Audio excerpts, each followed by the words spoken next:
বর্ষা এলেই গ্রামের পাশের খাল উপচে পড়ে, ধানক্ষেত ডুবে যায়, পাকা রাস্তার ওপর দিয়ে বইতে থাকে ঘোলা জল।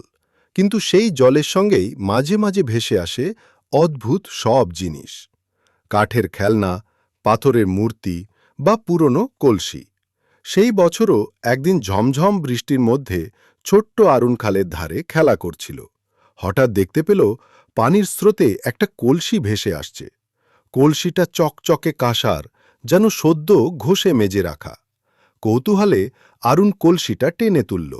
বাড়ি ফিরে সে কলসির মুখ খুলতেই হঠাৎ এক ঝলক আলো বেরিয়ে এলো।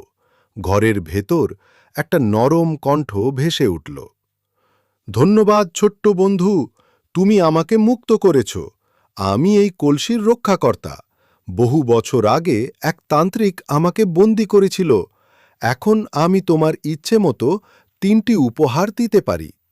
আরুণ প্রথমে ভয় পেলেও কণ্ঠটি ছিল এত শান্ত, সে সাহস করে বলল, আমার মা খুব কষ্ট করে সংসার চালন। আমি চাই ওনার যেন আর কোনো অভাব না থাকে। পরের দিনই গ্রামের হাটে তাদের দোকানে লাইন পড়ে যায়। যাই বিক্রি করছিলেন আরুণের মা, সব মুহূর্তে বিক্রি হয়ে যাচ্ছিল। দ্বিতীয় ইচ্ছায় আরুণ বলল, আমার ছোট বোনের যেন সবসময় সুস্থতা আর হাসি লেগে থাকে।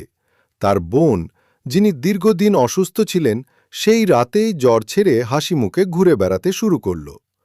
তৃতীয় ইচ্ছা কি হবে তা নিয়ে আরুণ অনেক ভেবেছিল। শেষে বলল, এই গ্রামে যেন আর কেউ না খেয়ে ঘুমাতে না যায়। পরের দিন গ্রামের চাষিদের জমিতে আগের তুলনায় দ্বিগুণ ফসল ফলল। মাটিতে নতুন উর্বরতা দেখা দিল, আর পাশের নদীতে বড় বড় মাছ ধরা পড়ল। তবে সেই রাতে কলসির ভেতর থেকে আবার সেই কণ্ঠ ভেসে এলো, তোমার ইচ্ছাগুলো ছিল নিঃস্বার্থ, তাই কলসিটি আর জাদু নয়, এখন এটা তোমার পরিবারের আশীর্বাদ হয়ে থাকবে। যতদিন ভালো কাজ করবে, এই কলসি তোমাদের পাশে থাকবে।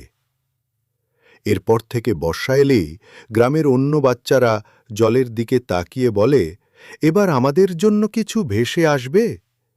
কিন্তু সবাই জানে সেই কলসি ভেসে এসেছিল শুধু এক সৎ হৃদয়ের জন্য, যে নিজের চেয়ে অন্যদের আগে ভেবেছিল।